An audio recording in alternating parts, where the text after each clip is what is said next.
mayam bu khurumjari ai ngasidi mayam da cake saba usarake ngasigi cake se aina yumda yam toina sajaba cake ni angang singna su yamna khoida jaba cake ni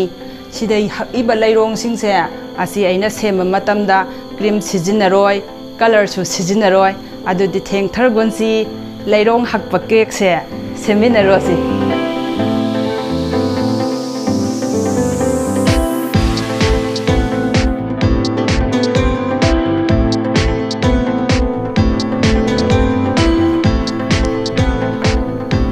matam punamakta cake houdingai mamangda cake ki pen se hana ready toruga thamgadabani asi hana thau phajana taithokisi horen cake to naptanaba lokthokpa nungainaba butter paper si kamaina kakkani haibase aina mamangi cake sabagi video da utsakhrabani aduna ngasigi video da kakpa utsaraktabane karigumba butter paper laitragadi tairiba thau sigi mathakta maida khara khikjinbiu chapmanabane sisu ready oirabanina cake haudoriba kondo adusu sa laurasi cake si haubada kon si sokhidanaba thum khara hapaurasi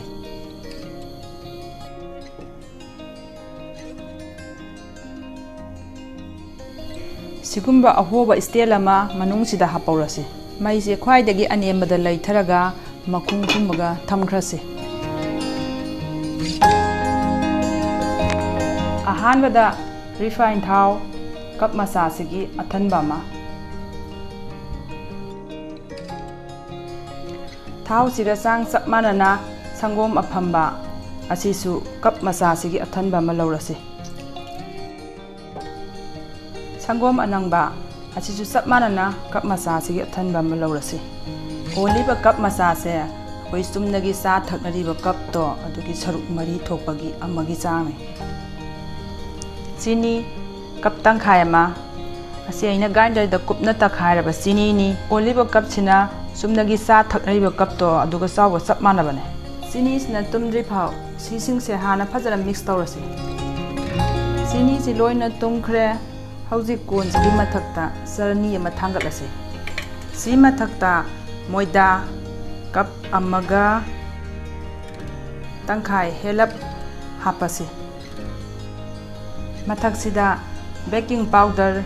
saksanariba samas asawbodo adugi athanba ma laurasi baking soda samas gi khara laurasi baking soda laitragadi uti thongboda hapiba soda do adu hapiyu ani maksap manabani sumaina phajana nikthoki taradi mathakta hapkiba poching su phajana mix tawkhrani aduga matum ju yawraroi ngasi semgadoriba batter se khara nanglap semgani karigumba mahilang ki taradi brand design hapado yarakloi aduna sangom se amuktang da punna hajin biganu khara khata hairaga phajana mix tawsi natradi horen chang pu bangamoroi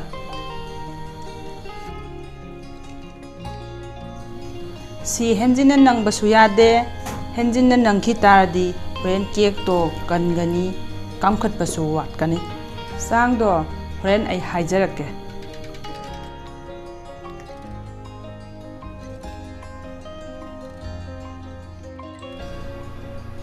vanilla draw ahum mari hapsi manam nusinaba vinegar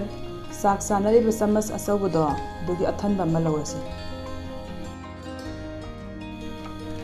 vinegar hapkhraba matungdadi sise yam kuina totpirurano batter se sigi sang ogadabane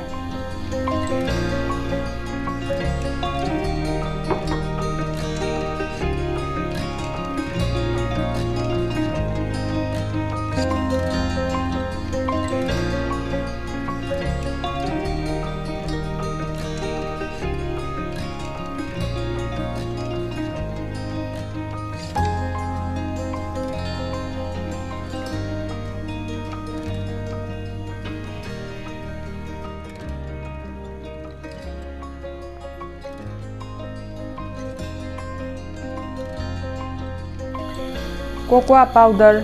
sigi batter khara watpase asida sisi yansen si samas ani makhai muki sang sisina horen cake to chocolate ki mahau su phangani aduga chocolate ki machu chu khara khara phangani sigi matengna horen cake ta leirong haptoine si hapabanina batter se nangsin khre ani makse sap mana naba sangom khara khara hapaga phajana mix tause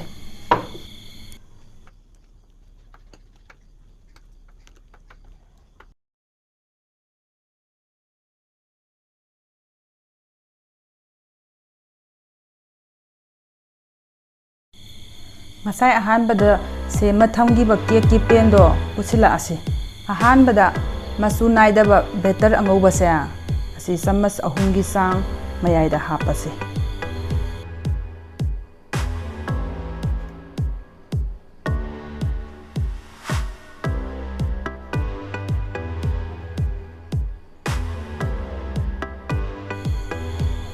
si haipetang sandok piu yam pakna sandokadabadi natte sigi mathakta chocolate manba batter se samas ani hapase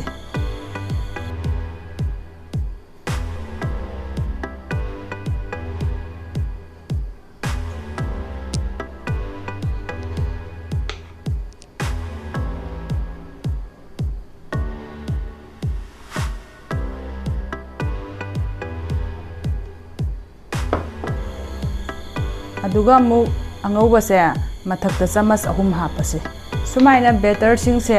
loidri phau layer by layer angauba mu amuba mu angauba mu amuba mu sumaina adum hapkadoine hapa matamda angaubana chamas ahum laubada amubana chamas ani hapiyu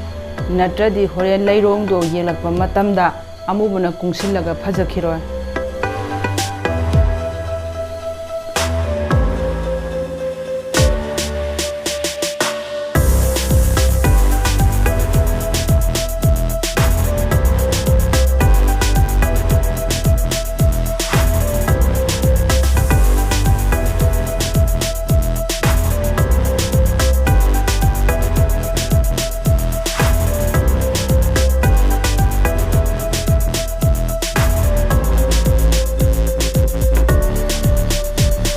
Sigumba masin tumba saiti ama laubiro saiti sina mai tai dagi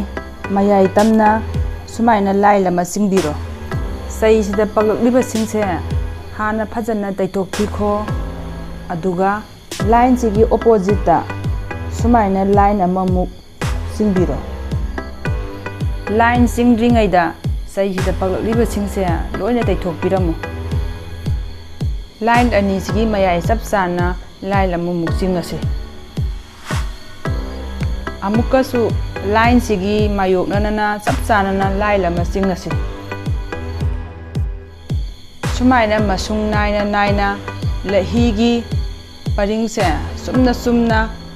aina singi sumaina mayam su singbi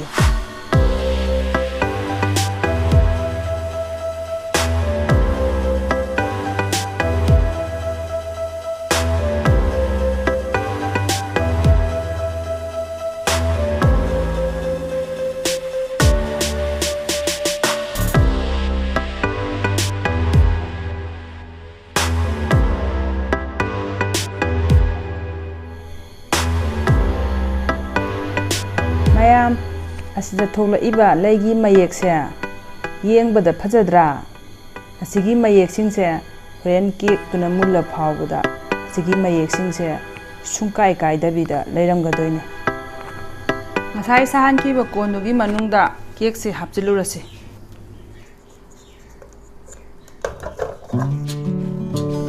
mai se khwaidagi anembada thamaga mini yankhai thamdoini marakta khoina makhumse suhang hangba yade aisi chawrakna minute 35 rom phajil e cake si kangkat pa hore marakta khoina cake si yengninge da makhum hangdokpa yade makhum he hangdo ubuda mapangi nuksit ayingbudu changsilaga cake ki mayai da kuthagini cake si phajana kangkat pa ngamoi cake si chawrakna minute 35 phajil e cake si mulabra yengasi sigumba sai natraga thang amana cake sigi mayai chap chana thillaga yengbiu satolakpada sai sida kaimpan na baktradi cake si mullabane aigi cake se mulle thang tharasi cake si yam sari inghan gi si ꯑꯁꯤ ꯏꯪꯍꯟꯕ ꯃꯇꯝꯗ ꯃꯊꯛꯇ ꯇꯋꯦꯜꯒꯨꯝꯕ ꯑꯃꯅ ꯀꯨꯞꯁꯤꯟꯕꯤꯌꯨ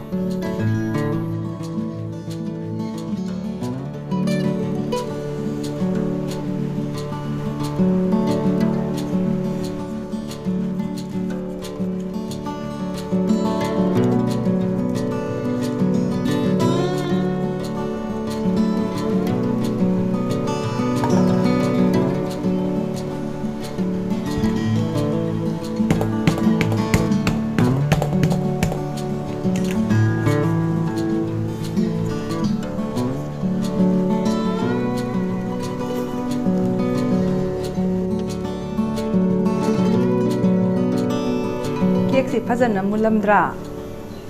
ꯑꯗꯨꯒ ꯀꯦꯛꯁꯦ ꯐꯖꯅꯁꯨ ꯀꯥꯝꯈꯠꯂꯝꯃꯦ ꯃꯇꯦꯛ ꯑꯃ ꯀꯛꯑꯒ ꯑꯩ ꯃꯌꯥꯝꯗ ꯌꯦꯡꯍꯟꯖꯔꯛꯀꯦ